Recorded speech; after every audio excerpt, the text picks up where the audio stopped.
이렇게 해서 필리피서 2장에서 아주 중요한 그 그리스도 참미가 가장 중요한 부분인데 6절부터 11절인데 그 앞에 도입하는 대목 권고를 집중적으로 살펴봤습니다. 사실 우리 신앙생활을 구체적으로 할 때는 이런 부분이 굉장히 중요한 부분입니다. 이제 그럼 그리스도 참미가 보도록 하겠습니다.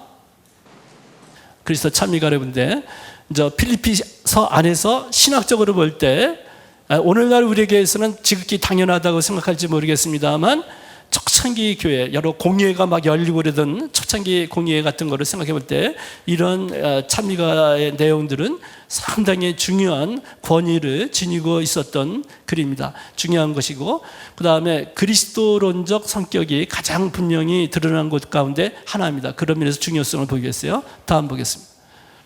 이제 인문적 내용 몇 가지 볼 텐데 차례 들어보겠습니다. 그리스도 참미가 관련된 몇 가지 내용. 저자 기원님은 여기에 관해서 토론하는 일부 학자들이 말하는 것은 이게 바울 사도가 처음부터 끝까지 그리스도 참미가라는 것을 다 바울 사도께서 쓰신 것이냐, 아니면 초대 교회에서 바울 사도 이전에 이미 교회에서 사용되던 것을 바울 사도께서 여기서 이용하시는 것이냐, 그런 면에서 토론이 꽤 많이 됐던 겁니다. 하여튼 분명한 사실은 이 텍스트 자체, 이 문장 자체에서는 바울 사도가 어디 인용한다라는 말은 안 하고 있어요. 그러나 여러 가지 내용적으로 그런 거죠. 우리가 이미 봤던 코린토에서 15장 1절부터 11절에서 부활과 관계돼서 거기에서는 바울 사도가 나도 전에 받은 것을 여러분에게 전해줬습니다 라고 명시적으로 말하는 부분입니다. 그런 부분은 아주 분명히 드러나는데 여기는 그런 말이 직접은 없습니다. 그러나 여기에서 다른 곳에서 바울 사도가 사용하지 않는 그런 단어, 그리고 문장이 나름대로 어떤 리듬을 가지고 있는 점, 여러 가지를 할 때 초대교회에서 사용했던 것을 여기서 사용하고 있을 가능성은 높습니다. 이런 측면이 있고요. 그 다음에 왜 바울 사도가 이것을 이곳에서 사용하고 있는가라는 것과 관계돼서는 그리스도께서 지니셨던 그 겸허의 마음을 교우들이 갖도록 하는데 있습니다. 동기는 그렇습니다. 다음 양식은 아직 정확한 규칙적인 시적 운율을 가지고 있는 시라고 보기는 어렵습니다. 다른 시에서도 그런데 이제 초기 그리스도교의 다른 찬미가들이 있는데 다른 찬미가들에서 보는 것처럼 시적 운율을 갖추는 산문을 그런 형식을 가지고 있습니다. 장중한 느낌을 가지고 있고, 그리고 분명히 그 앞에 부분, 우리가 오늘 이 부분을 봤던 겁니다. 그 다음에 뒤에 부분하고 볼 때 분명히 구분되면 내용적이나 문체가 확연히 구분됩니다. 그러니까 요 찬미가 자체가 독립적으로 생각해 볼 수 있는 그런 부분입니다. 신약 성경에 보면 이렇게 다른 곳에도 우리가 찬미가라고 일컫고 있는 이런 부분들이 이렇게 있습니다. 시간 관계상 그것을 구체적으로 살펴보지는 않겠습니다. 다음 부. 그리스도 참미가는 두 부분으로 나누어 볼 수 있습니다. 문법적으로 이제 그리스 말 원문에서 볼 때 이렇게 문법적으로 볼 때 아주 분명히 다른데 전반부는 주어가 그리스도예요. 예수 그리스도께서 어떻게 분명히 이렇게 돼 있고, 후반부는 하느님입니다. 근데 9절부터 11절 이렇게 되어 있습니다. 다음 보겠습니다. 전체적 내용과 의미의 흐름을 전체적으로 보겠습니다. 먼저 5절에서 도입하면서 그리스도 예수님께서 지니시던 마음을 여러분도 간직하십시오라고 하면서 이제 참미가가 나옵니다. 이 그리스도 참미가는 성무일도, 스님도 계시고 성무일도 하시는 분들에게 있어서는 토요일 날 저녁 기도 때마다 매주 하고 있는 그런 기도문입니다. 그분 그리스도께서는 하느님의 모습을 지니셨지만 하느님과 같음을 당연한 것으로 여기지 않으시고 오히려 당신 자신을 비우시고 종의 모습을 취하시고 사람들과 같이 되셨습니다. 이렇게 여느 사람처럼 나타나 당신 자신을 낮추시어 죽음에 이르기까지, 십자가 죽음에 이르기까지 순종하셨습니다. 이게 전반부입니다. 그리고 후반부에 가서는 그러므로 하느님께서도 그분을 높이 올리시고 모든 일을 이름 위에 뛰어난 이름을 그에게 주셨습니다. 그리하여 예수님의 이름 앞에 하늘과 땅 위와 땅 아래에 있는 자들이 다 무릎을 꿇고 예수 그리스도는 주님이시라고 모두 고백하며 하느님 아버지께 영광을 드리게 하셨습니다 라고 되어 있습니다. 이제 전체적 흐름을 보는데 전체적인 특성이 점강법입니다. 점층법이 아니라 점점 올라가는 게 아니라 점점 내려가는 형식으로 이 그리스도 참미가 짜여졌습니다. 자 보십시오. 원래 이제 하느님과 같으신 분이 있어요. 근데 그분이 종의 모습을 취하셨다는 거, 종의 모습을 취하 사람이 되시다. 이 자체가 이미 낮추신 겁니다. 근데 8절에 가면 더 낮추셔요. 죽음에 이르기까지 낮추신. 죽음에 이르기까지. 이게 종의 모습을 사람이 되셨다는 게 낮추신 겁니다. 하느님과 같으신 분이고 거기에 종의 모습을 취했다는 말이 더 들어갔어요. 더 낮추신 거예요. 근데 돌아가시기까지 하셨어요. 더 낮추신 겁니다. 그리고 여기 보세요. 8절에 가서는 십자가의 죽음에 이르기까지 이 부분이 더 들어간 겁니다. 이게 그냥 죽음이 아니라 십자가의 죽음입니다. 강조죠. 더 내려가는 것을 보여주고 있고 이 전체의 과정 6절부터 8절 여기 전체의 과정을 이 참미가에서는 그리스도께서 하느님 아버지께 대해서 순종하신 행위로 보고 있습니다. 다음 보겠습니다. 내용을 보면 전반부는 십자가의 죽음에 이르기까지 당신 자신을 낮추신 그리스도를 찬양하고 있고 후반부에 가보면 그러한 그리스도를 드러높이시고 만민이 그분을 주님으로 경배하도록 마리아신 하느님께 영광을 돌리겠습니다. 전체적으로 보면 그리스도 찬미가로만 끝나는 게 아니라 그리스도를 통해서 하느님을 찬미하는 그런 내용을 가지고 있습니다. 다음 부분 보겠습니다. 주요 내용 볼 텐데 저 첫 번째 부분 하느님의 모습을 지니셨지만 여기에 모습이라고 번역된 단어가 이제 그리스 말로 모르페라는 단어입니다. 모르페라는 단어인데 다른 경우는 본질 또는 형상이라고도 번역. 하느님과 같은 본질을 가지셨지만 이렇게 본질이 같으셨지만 그렇게 번역하기도 합니다. 그래서 모습이라는 단어가 이렇게도 번역할 수 있다는 단어 알아두시고 그 다음에 여기 지니셨지만에 해당되는 부분에 우리말로는 잘 드러나지 않은데 그리스말 원문에 보면 있다라는 이 동사의 현재 분사 형태를 가지고 있습니다. 지니시면서 뭐 이런 뜻입니다. 그래서 이게 현재 분사 지니시면서라는 뜻은 뭐냐면 하느님의 모습을 하느님의 본질, 하느님의 이렇게 형상을 원래는 갖고 있지 않다가 나중에 갖게 되었다라는 해석이 나올 수가 있기 때문에 이러면서 분명히 말하는 겁니다. 우린 교리적으로 아주 분명한 겁니다.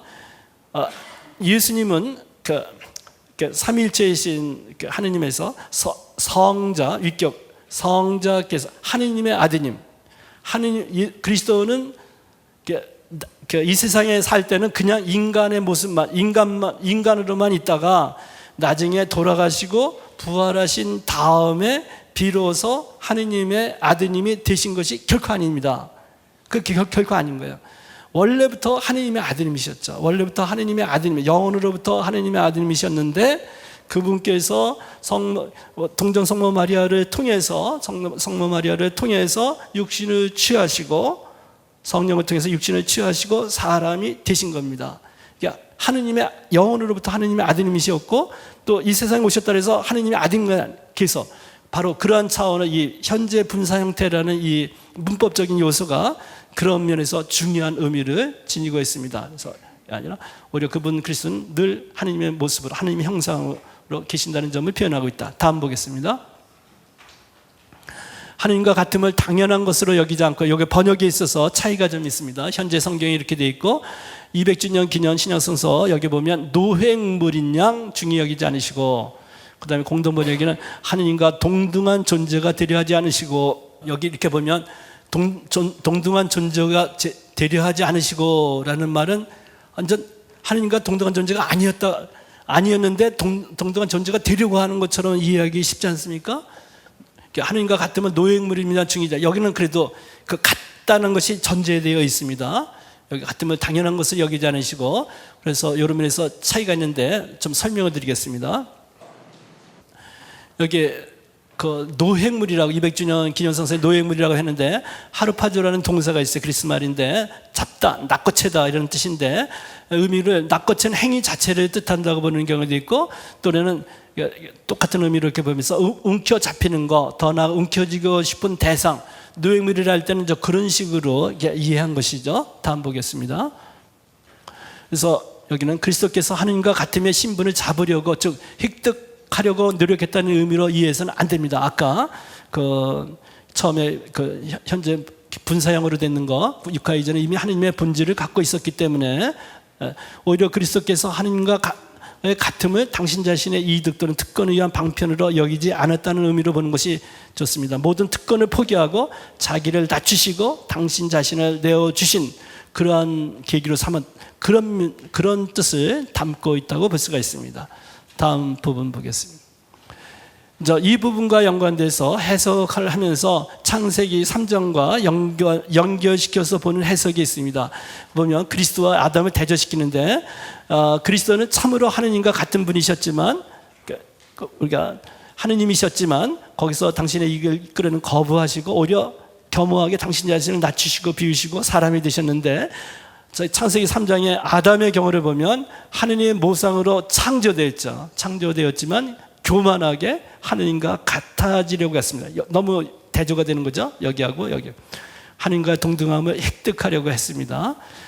아담과 그리스도 대제주가 그리스도 창조의 원래 의도에 있었던 것이는 불확실합니다. 원래 저자가 의도했던 것인지는 사실 단정하기는 어렵습니다만 그러나 우리가 묵상 차원이나 이런 면에서 대조가 되는 것이 많습니다. 여기 아담을 빼놓고 그리스도죠. 아담을 빼놓고 우리 자신을 집어넣어 보십시오. 대입해 보세요. 우리 자신을 그리스도께서 이렇게 사셨는데 나는 이렇게 하려고 한다면 이렇게 그런 면에서도 이렇게 반성이 되는 부분 아니겠습니까? 다음 부분 보겠습니다.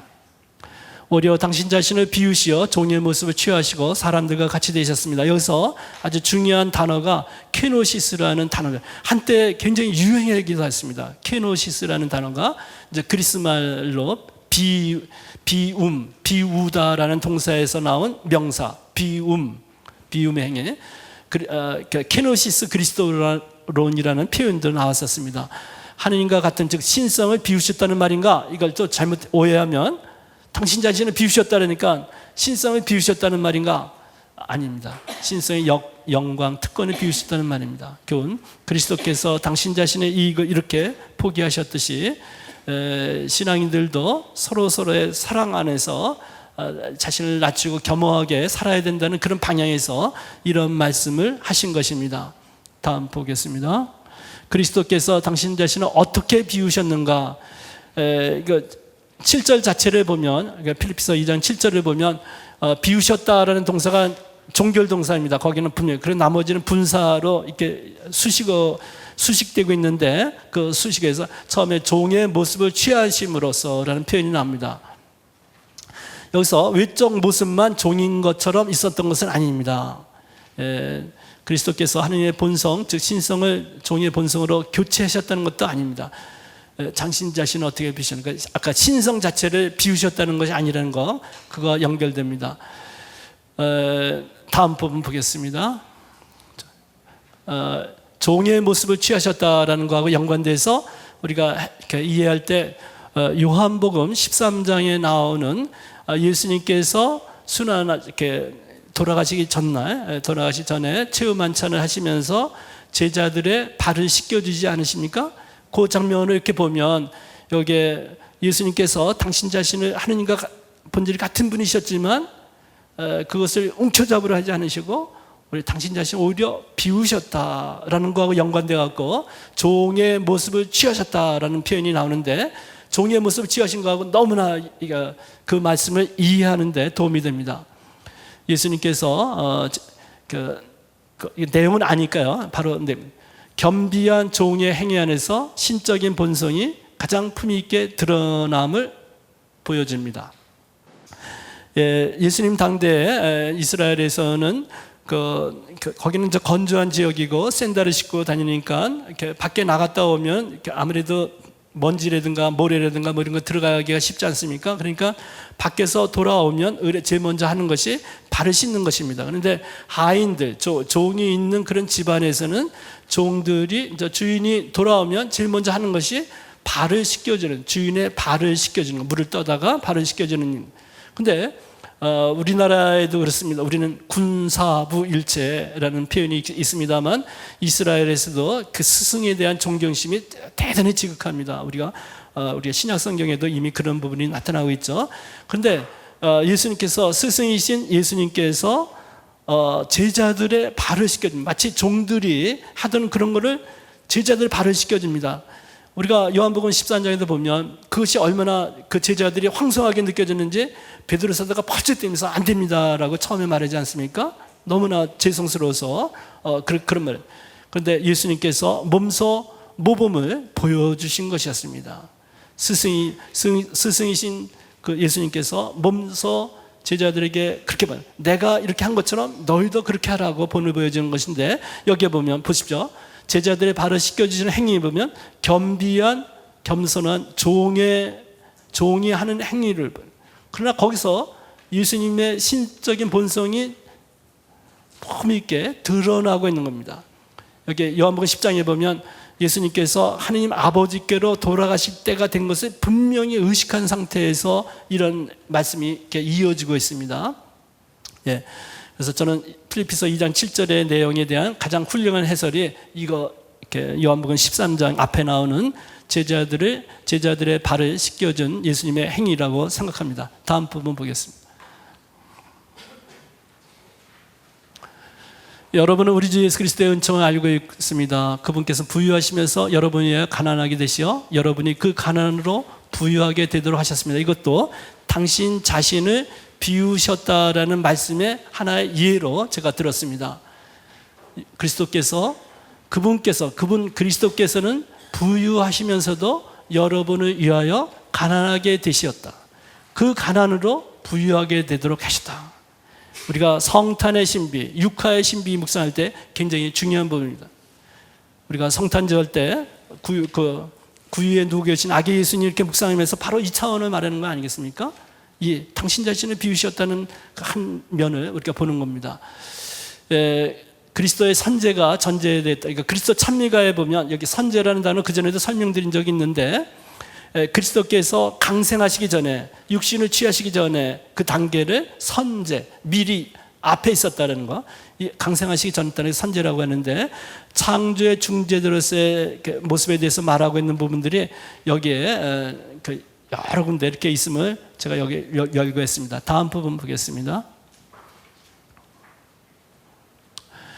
어떻게 또 사람들과 같이 되셨습니다라는, 직역하면 사람들의 비슷함 속에 되셔라는데, 여기서 사람들과 비슷하게 됐다라는, 잘못된 그렇게 번역할 수 있는데, 예수 그리스도께서 참으로 사람이 되신 것이 아니라 다만 사람 비슷하게 사람처럼 잠시 나타나셨을 뿐이다 라고 해석한다면 그건 잘못된 해석입니다. 아주 굉장히 그리스도로라는 관계에 대단히 중요한 부분이죠. 이거와 관련돼서 이러한 잘못된 해석, 어떤 이단이 생겨나게 됐습니다. 거기에 대해서 좀 더 설명드리겠습니다. 가현설이라는 게 그것입니다. 예수님께서는 참으로 인간이 되신 게 아니라 그냥 신성을 갖추신 하느님의 아드님이셨고, 그러니까 다만 사람처럼 보였을 뿐이다. 가현, 가짜로 나타났다. 사람처럼 보였을 뿐이다라는 것인데, 우리 초창기 우리 교회의 그리스도론과 관련된 토론, 논쟁하는 과정 중에서 우리 초세기 교회에서 우리가 배척한 잘못된 가르침으로 판정한 그런 가르침입니다. 예수님은 참으로 우리 교리 중에 아주 핵심적인 교리가 뭐냐면, 그리스도는 참으로 하느님이셨지만 참으로 인간이셨다. 그러니까 신성과 인성을 갖추고 계셨다. 참으로 하느님이셨고 참으로 인간이셨다. 이게 우리 인간 이성적으로는 결합하기 어려운 부분이지만, 우리 초창기 교회는 바로 인간의 쉽게, 우리 이성적으로 쉽게 되는 것, 그런 쉬운 길을 택하지 않으셨어요. 바로 예수 그리스도의 사건 전체를 통해서 드러난 그 계시에 충실히 머물려고 하면서 우리 인간 이성적으로는 잘 납득이 안 되지만 납득이 안 됨에도 불구하고 그러한 교리를 고수했던 겁니다. 여기에 가연서와 관계되는 그런 겁니다. 요한 1서에도 이런 문제를 배경으로 하고 있습니다. 거기 보면 요한 1서에서 배척하는 내용 중에 하나가 뭐냐면, 여러분 하는 내용이 이렇게 하세요. 예수 그리스도께 사람의 몸으로 오셨다고 고백하는 영은 모두 하나님께 고백. 예수 그리스도께 사람의 몸으로 오지 않았다고 생각하는, 또는 그렇게 주장하는 사람들이 있었다는 것을 반영하는 문장입니다. 다음 보겠습니다. 아까 이제 설명을 드린 것이니까 너무, 다만 거기에 데시어라는 표현이 있는데 이건 일종의 관용어적인 표현입니다. 이런데 이해가 되는데, 거기에 그리스 말로 직역을 하면 되다라는 동사에서 나온 거, 이게 내용적으로는 태어나다라는 뜻을 가지고 있는 이해들이 이렇게 있습니다. 다음 부분 보겠습니다. 시간이 얼마 남지 않아서 좀 빨리 지나갑니다. 우리가 1절에서 너무 많이 머물렀어요. 그래서 늦어졌습니다. 이렇게 여느 사람처럼 나타나는데 그 앞에 부분하고 연결되니까 넘어가도 될 것 같습니다. 당신 자신을 죽음에 이르기까지, 십자가에 이르기까지 순종하셨습니다. 이 앞에 7절에서는 당신 자신을 비우셨다라는 점에 강조했다면, 여기 8절에서는 낮추셨다, 비움과 이제 낮추셨다는 점을 강조하고 있습니다. 그리고 그 낮춤을 순종으로 해석해요. 죽음에 이르기까지 순종하셨다. 죽음에 이르기까지, 그러니까 잘못되면, 그러니까 그리스말 원문에서 잘못되면 죽음에 순종하셨다라는 뜻으로 되시는데, 그건 물론 조금만 생각해 보면 말이 안 되는 거고, 죽음에 이르기까지 순종하셨다라는, 우리가 이 그리스도 참미가에서 나타나는 것은 예수님의 삶 전체, 십자가 죽음에 이르기까지 그 전체 과정을 하느님 아버지께 대한 예수님의 그리스도의 순종의 행위로 보고 있는 점은 굉장히 중요한 부분입니다. 우리 신앙 이해에 관계돼서도 중요한 부분입니다. 바울 사도께서 우리 믿음의 순종이라는 표현을 쓰고 계십니다. 그리스도께서 그 십자가 순환의 그 과정, 그 어렵고 고난, 여러 가지 고난들을 묵묵히 우리 인류를 구원하시고자 하시는 그 사랑으로 이겨내 묵묵히 인내하시면서 하느님 아버지의 뜻을 받들었습니다. 우리 그리스도 신앙의 차원에서도 우리의 삶의 과정에서 때로는 내 뜻에 맞지 않고 우리의 뜻에 맞지 않고, 하지만 하느님의 뜻이라는 것 때문에, 뜻이기 때문에 묵묵히 그 하느님의 뜻을 받들고 거기에 순명하려는 정신이 꼭 필요합니다.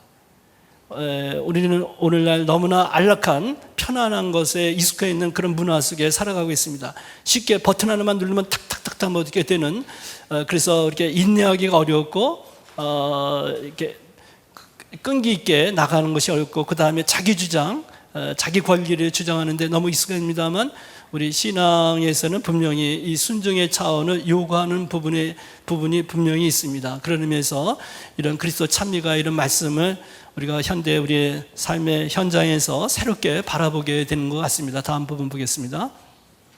십자가 죽음에 이르기까지, 이 제 끝부분에 나오는데요, 찬미가 특히 이런 부분은 학자들이 이게 원래 교회 안에서 사용되던 것을 이용한다, 이제 그렇게 보는 학자들의 경우는 특히 십자가 죽음에 이르기까지 이런 부분은 바오로 사도가 특별히 여기는 덧붙인 부분이 아니겠는가 하는데, 너무 이렇게 어떤 게 원래 부분이고 어떤 게 덧붙인 부분이다 이런 것을 너무 많이 말하는 것은 제가 볼 때 이렇게 바람직하지는 않은 것 같습니다. 하여튼 십자가 죽음에 이르기까지는 이게 순서나 이런 걸 볼 때 바오로 사도가 이 그리스도 찬미가 이 안에서 아주 강조하는 위치에 있습니다. 강조.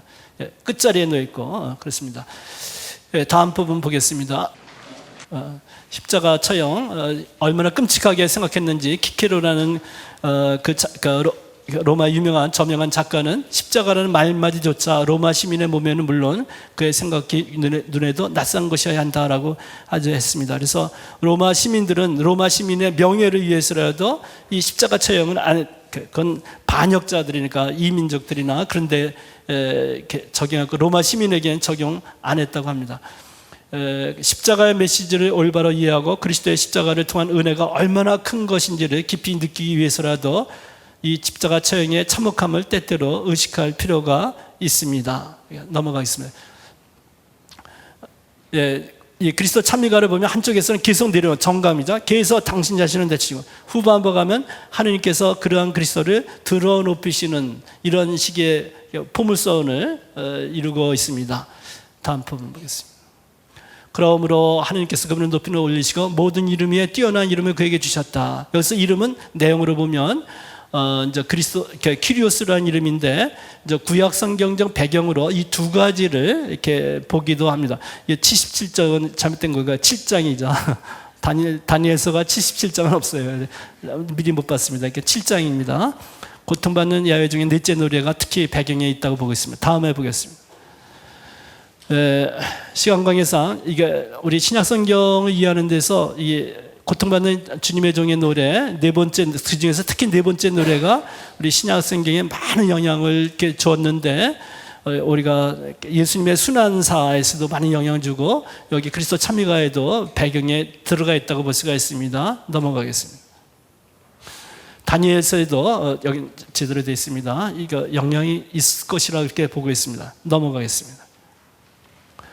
모든 이름에 뛰어난 이름을 그에게 주셨다. 이름을 주셨다는 말이 굉장히 낯설게 느껴질지 모르겠습니다만, 그래서 이름은 주님이라는 존칭입니다. 주님이라는 존칭, 큐리오스, 그리스 말로.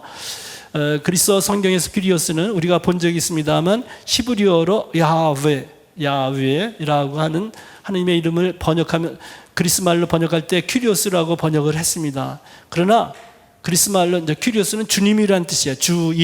주인님, 그래서 주님 이렇게 했는데, 히브리어 그 유다인들은 절대로 이 여기 야훼라는 이 단어를 아도나이라고 읽었습니다. 이걸 그냥 야훼라고 읽지를 않고, 야훼는 너무나 거룩하신 하느님의 이름이에요. 그래서 그것을 입 밖에 내면 안 된다 생각했고, 쓰여 있기는 이렇게 야훼라는 글자로 되어 있지만 읽을 때는 아도나이라고 읽고, 우리 최승정 시부님도 아도나이라고 이렇게 읽고 계시지 않습니까? 그래서 그렇습니다. 근데 사실 아도나이라는 번역, 이 단어를 히브리어 이거를 큐리오스, 여기 아돈이라는 단어가 주님이라는 뜻이에요. 그래서 그거를 그러니까 이게 원래 이런 건데 이것을 뜻을 주님이란 뜻을 가지고 있는 단어를 사용해서 불렀어요. 그 이름을, 얼만큼 하느님의 이름을 거룩하게, 야훼라는 야훼 이름을 거룩하게 여겼는지를 드러내는 겁니다. 예수는 주님이시다라는 고백이 이제 끝에 나오지 않습니까? 이 신성에 대한 고백. 그러니까 여기서 주님이라는 단어가, 큐리오스라는 단어가 이 단어를 번역한 거라고 볼 때는 예수를 그런 의미에서 예수를 큐리오스라고 부른다는 것은 우리가 유다인들의 입장에서는 어마어마한 고백입니다. 예수를 그런 주님이라고, 신앙의 대상으로서 주님이라는 것은 엄청난 고백인 것이죠. 신성에 대한 고백입니다. 다음 보겠습니다.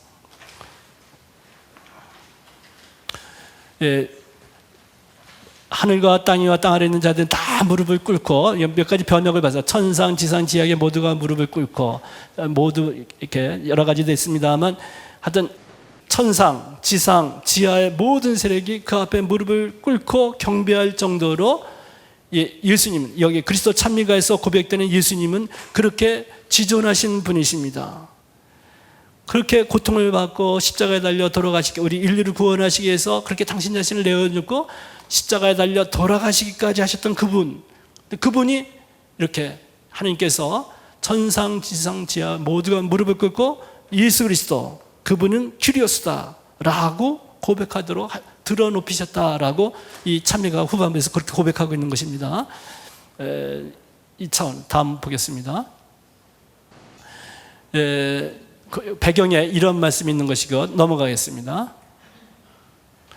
예수님의 이름 앞에 여기서 해석에 있어서 약간의 차이가 있는데, 여러분들 강의록에도 약간 있습니다.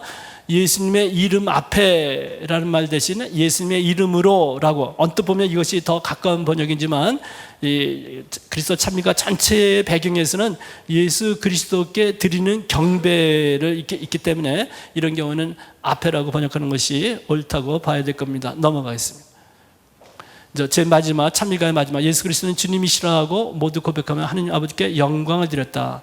예수를 주님이라고 고백하는 것은 우리가 바오로서간 여기 10장 9절이라는 이런 거 보면 우리 그리스도 신앙의 핵심적인 고백입니다.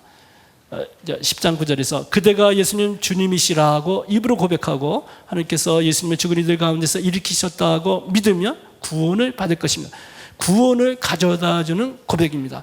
그러나 이제 생각해 보시죠. 예수님을 주님이시다라는 그 고백이 어떤 의미를 갖고 있는가? 우리의 실제 생활에서 주님이랄 때 다스리다는 뜻이 들어가 있어요.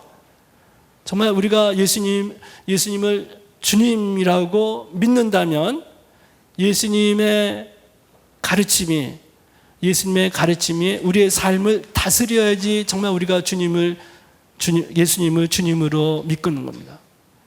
나의 삶을 다스리고, 그래서 내가 이 세상의 삶을 사는 과정에서도 그 주님께서 나를 다스리고, 그리고 그분께서 이 세상 역사를 겉으로 볼 때는 악인들이 지배하는 것 같이 보일 때도 있겠고 그렇겠지만, 그러나 궁극적으로는 그 주님께서 사랑으로 다스리시는 역사고, 그 다음에 우리가 이 세상 삶을 다 마치고 떠날 때, 이 육체적 죽음을 넘어서 갈 때도 바로 그 사랑의 주님께서 우리를 맞아들이실 것이라는 그런 믿음하고 연결된 겁니다.